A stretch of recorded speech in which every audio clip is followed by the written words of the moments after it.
Jambo la kwanza lazima uelewe kwamba Mungu ndiye mwanzilishi wa ndoa. Wazo la ndoa halijatoka kwa mwanadamu. Mwanadamu hajawahi kuwa na wazo la ndoa. Ukisoma kitabu cha Mwanzo utaona kwamba wakati Adamu ameumbwa alikaa mwenyewe. Biblia haituambii alikaa mwenyewe muda gani, miaka mingapi, lakini inaonekana kwamba kuna kipindi alikaa mwenyewe. Alipokaa mwenyewe akawa analima bustani, anatunza, amewapa wanyama majina, miti na nini, vitu vinaendelea pale. Mungu akaangalia, ndipo akasema sio vema huyu mtu aendelee kuwa mwenyewe. Lakini hatusomi popote kwamba Adamu alimwambia Mungu, mimi naona niko mpweke, nitengenezee mtu mwingine, letee mwenzangu. Biblia haionyeshi hivyo. Kwa maana kwamba kumbe wazo hili la ndoa uelewe kwamba sio la mwanadamu, ni wazo la kiungu, God's idea, sio human idea. Inatoka kwa Mungu mwenyewe.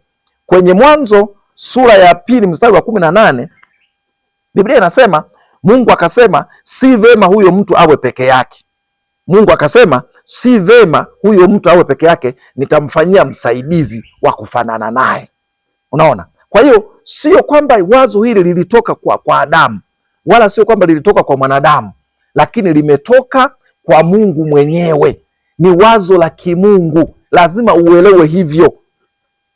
Kwa hiyo kama ni wazo la kimungu, lazima tukubaliane kwamba kanuni zake za kuishi kwenye wazo hili la kimungu, ambazo kanuni za kuishi kwenye ndoa sasa, manake lazima ziwe za kimungu. Yeye Mungu aliyetoa wazo kwamba mtu asiwe mwenyewe, afanyiwe msaidizi, manake yeye ndiye mwenye kanuni za kufanya hiyo ndoa iweze kutembea, iweze kuishi, sio sisi. Sio sisi. Kwa hiyo Mungu mwenyewe ndiyo mwenye nini? Anayetoa kanuni kwamba wewe uishije kwenye wazo aliyolileta mwenyewe.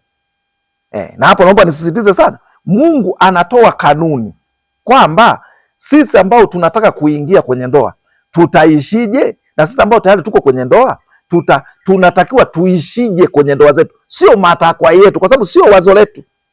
Lingekuwa ni wazo la mwanadamu, ni rahisi kusema basi tutajitungia namna ya kuishi. Lakini kwa sababu hatujawahi kuwa na wazo, sisi kama wanadamu hatujawahi kuwa na wazo hilo la ndoa. Mungu ndio alileta hilo wazo, akaona ni vema kwamba mtu asiwe si vema mtu awe mwenyewe, akaleta. Manake lazima kuna kanuni fulani ambazo atakuwa amefanya nini, ameziweka, ambazo ni sharti tufanye nini, tuweze kuzifuata.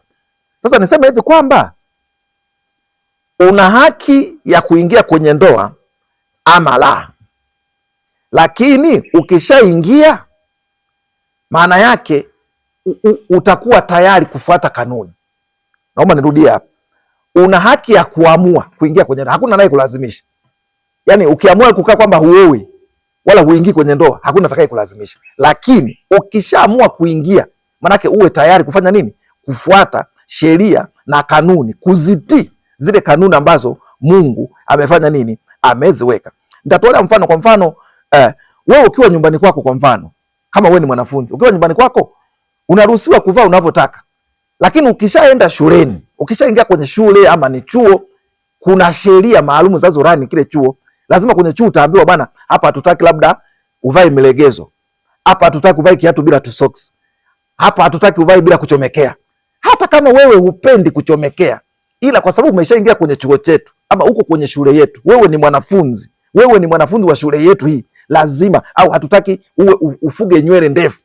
Hayo ni nini? Hayo ni masharti ya shule hiyo, na kwa sababu umeshaingia mle, wala uweze kuandamana kwamba jamani, wananinyanyasa, mimi nataka niwe na nywele ndefu. Watakuuliza ukusoma ile barua basi ya kujiunga ilivyokuwa inasema kwamba sisi hatutaki mwanafunzi awe kusoma. Ukisema nimesoma, watakuuliza kwa nini ulisaini kwamba unakubali.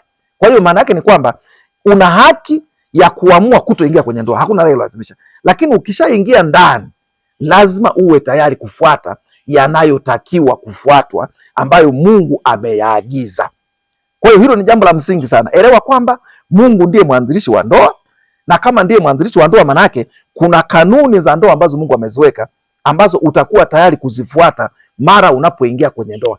haya nazungumza kwa wale ambao wako nje hawajaingia, ili kwamba unapoingia uelewe unaingia wapi.